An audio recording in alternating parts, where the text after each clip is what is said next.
Apa itu modal auxiliary? Oke, sekarang modal yang akan kita bahas dalam video ini bukan modal yang ada pada dunia ekonomi, melainkan kata kerja bantu dalam bahasa Inggris. Ada banyak jenis kata dalam bahasa Inggris yang telah kita pelajari sebelumnya, seperti kata benda, kata hubung, kata sifat, kata keterangan, kata kerja, kata depan, kata seru, dan lain sebagainya. Namun, di dalam semua kata tersebut, kita akan membahas satu kata lagi, yaitu kata kerja bantu atau modal. Tapi sebelum itu, saya pengen tanya tuh modal, apa sih modal itu? Oke, mungkin bagi kalian yang sudah belajar bahasa Inggris, mereka sudah tidak asing lagi dengan kata modal, karena hampir dalam kehidupan sehari-hari kita. Kita selalu menggunakan kata modal, misalnya, bisa nggak kamu bantu aku? Can you help me? Atau sesuatu yang seperti itu. Tapi faktanya, walaupun modal udah sering digunakan dalam kehidupan kita, tapi masih ada aja tuh beberapa orang yang masih sering salah menggunakannya atau salah dalam pengaplikasikannya. Oke, sebelumnya kita masuk ke intinya saja. Saya ingatkan sekali lagi secara singkat kepada kalian, apa sih itu modal? Modal auxiliary verb atau sering dikenal juga dengan istilah secondary auxiliary verb merupakan word-based express the various kinds of things. Modal adalah kata yang digunakan untuk mengekspresikan sesuatu hal yang berbeda tergantung situasinya.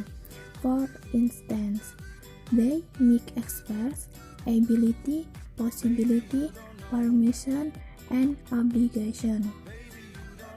Jadi, modal itu terkadang digunakan untuk mengekspresikan sesuatu seperti kemampuan seseorang. Example, ability. I can do it. Aku bisa melakukannya. Kemudian ada kata possibility. Can you make it? Bisakah kamu melakukannya? Lalu, permission, may I go? Bolehkah saya pergi? Serta obligation, you have to do it. Kamu harus melakukannya. Tetapi, terkadang modal itu juga bisa sedikit berbeda dari cara kerja regular verbs lainnya. Karena itulah yang membuat kita sedikit bingung kalau kita menggunakan modal. Oke guys, bisa kita lihat ada beberapa kata yang ada di dalam modal, yaitu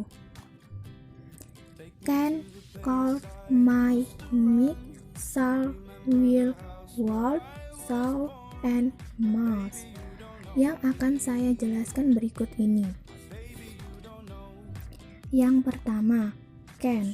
Can diartikan sebagai dapat atau bisa, merupakan modal auxiliary yang digunakan untuk menunjukkan kemampuan, ability, kemungkinan, possibility, izin, permission, dalam melakukan sesuatu. Selain menunjukkan kemampuan, potensi, can juga bisa digunakan untuk menawarkan diri. Dalam bentuk negatif, can menunjukkan ketidakmampuan atau ketidakmungkinan. Sedangkan dalam bentuk interrogatif, can juga bisa digunakan untuk menanyakan kemampuan atau minta tolong. Contoh kalimatnya adalah I can help you to repair the cover of the book. Artinya, saya dapat membantu kamu untuk memperbaiki sampul buku. Yang kedua, could. Could diartikan sebagai dapat atau bisa, merupakan modal auxiliary yang bentuk past tense atau bentuk lampau dari can yang fungsinya adalah sama-sama menyatakan kemampuan, ability, kemungkinan, possibility, izin, permission. Akan tetapi, could dalam penggunaan lebih terkesan formal dan sopan. Selain itu, could juga digunakan untuk mengekspresikan kemampuan melakukan sesuatu tapi belum pasti. Dalam bentuk negatif, could berarti tidak mungkin bisa, sedangkan dalam bentuk interrogatif, could berguna untuk meminta tolong. Contoh kalimatnya adalah I call my friend It could help you to make visitor list for the library. Artinya, saya menelpon teman saya. Ini bisa membantu kamu untuk membuat daftar pengunjung perpustakaan. Yang ketiga, may. May diartikan sebagai mungkin atau boleh, merupakan modal auxiliary yang digunakan untuk menyatakan izin, permission, dan kemungkinan di dalam kesempatan, possibility. Dalam bahasa Inggris informal, kata may lah yang paling sering digunakan untuk kalimat interrogatif, sedangkan may dalam kalimat negatif biasanya digunakan untuk melarang. Contoh kalimatnya adalah, May I go to library for making biography description, madam? Artinya, bolehkah saya pergi ke perpustakaan untuk membuat deskripsi biografi, Bu? Yang keempat, may. May diartikan sebagai boleh, merupakan modal auxiliary yang bentuk past tense atau bentuk lampau dari may, yang fungsinya adalah sama-sama menyatakan izin, permission, dan kemungkinan di dalam kesempatan, possibility. Perbedaan terbesar may dan might terletak pada kegunaan might dalam kata berbentuk lampau, past tense. May tidak bisa digunakan dalam kalimat lampau, sedangkan might bisa digunakan. Selain itu, jika may berarti boleh, maka might memiliki arti barangkali, sehingga bisa jadi pengganti untuk maybe. Contoh kalimatnya adalah, might I put reference collection in the cupboard here? Artinya, bolehkah saya meletakkan koleksi referensi di lemari, Pak? Yang kelima, shall. Shall diartikan sebagai akan, merupakan modal auxiliary yang berfungsi untuk menegaskan masa mendatang, future emphasis.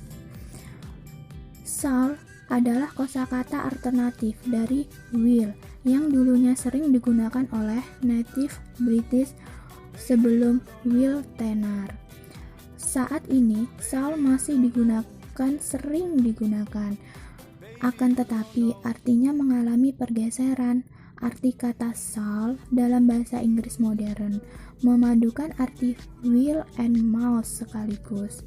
Misalnya, dalam kata I shall go now, itu berarti sang pengucap akan pergi sekarang karena memang harus. Selain berarti akan dan harus, shall juga bisa berarti seharusnya. Contoh kalimatnya adalah, we shall start special library expedition routine now. Artinya, kita akan memulai pemeriksaan perpustakaan khusus secara rutin. Yang keenam, will. Will diartikan sebagai akan, merupakan modal auxiliary yang digunakan untuk menyatakan masa yang akan datang, future.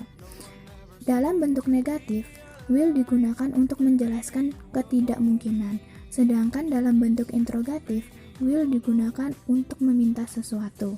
Contoh kalimatnya adalah,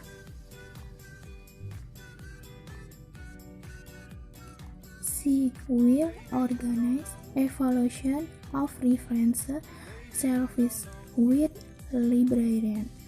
Artinya, dia akan mengatur evaluasi layanan referensi dengan perpustakaan. Yang ketujuh, would.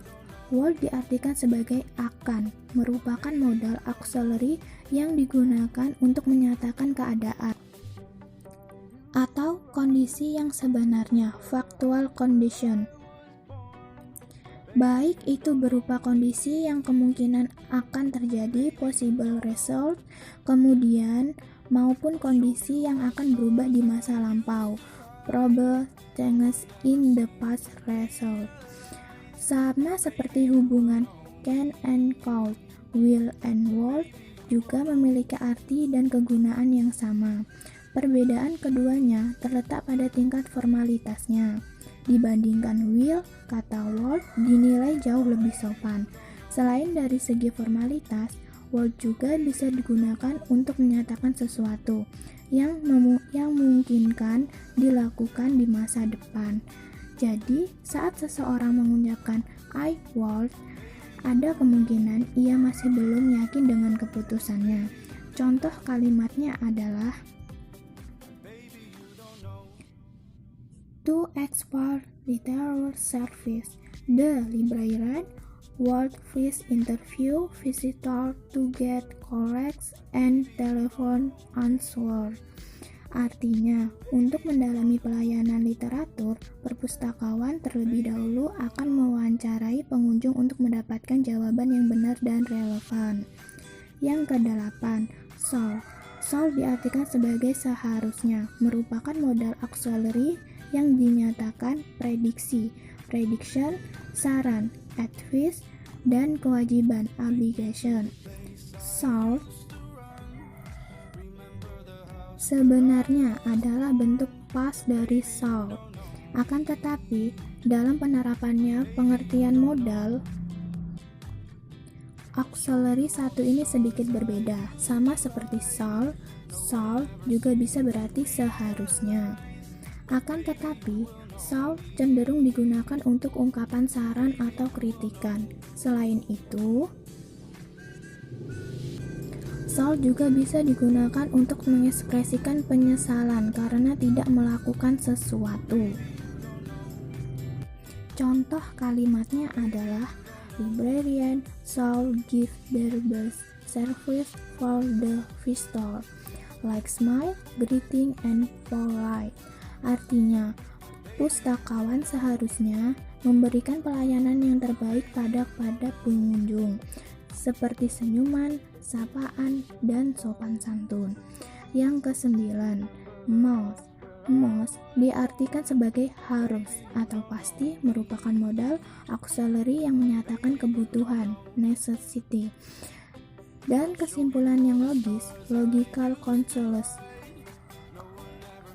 yang di kejadiannya bisa telah terjadi even in the past, sedang terjadi even in the present, dan menyatakan sesuatu kejadian yang berulang even that's repeated. Must adalah modal auxiliary yang digunakan untuk menyatakan keharusan. Selain itu, must juga bisa digunakan untuk menunjukkan keyakinan akan sesuatu pendapat. Contoh kalimatnya adalah National Library Collection like art collection. Imagine an Indonesia newspaper must be made, microfilm, and repaired in the real library. Artinya, koleksi perpustakaan nasional seperti koleksi lama, majalah, dan koran Indonesia harus dibuat mikrofilm dan diperbaiki di perpustakaan yang sebenarnya. Perlu diingat, apabila digunakan pada modal yang lainnya, contohnya I will can, itu salah. Yang benar adalah I will be able. Perhatikan contoh tersebut. Apabila kita ingin menambahkan can setelah modal auxiliary verb, maka kita harus menggantinya dengan be able. Modal auxiliary verb tidak bisa diberikan penambahan s atau id. Contohnya I can't, itu salah. Yang benar adalah I can't. Meskipun si he it adalah pronoun yang kata kerjanya harus diberikan penambahan s atau is, namun hal ini tidak berlaku dengan modal auxiliary verb, sama halnya dengan id. Setelah modal auxiliary verb tidak boleh diikuti kata to. Contohnya I can to go, itu salah. Yang benar adalah I can go. Baiklah guys, kita akhiri sampai di sini dulu penjelasan materi modal auxiliary verb dalam bahasa Inggris. Saya harap penjelasan yang saya berikan kepada video ini dapat dengan mudah dipahami bagi sobat penonton semua. See you.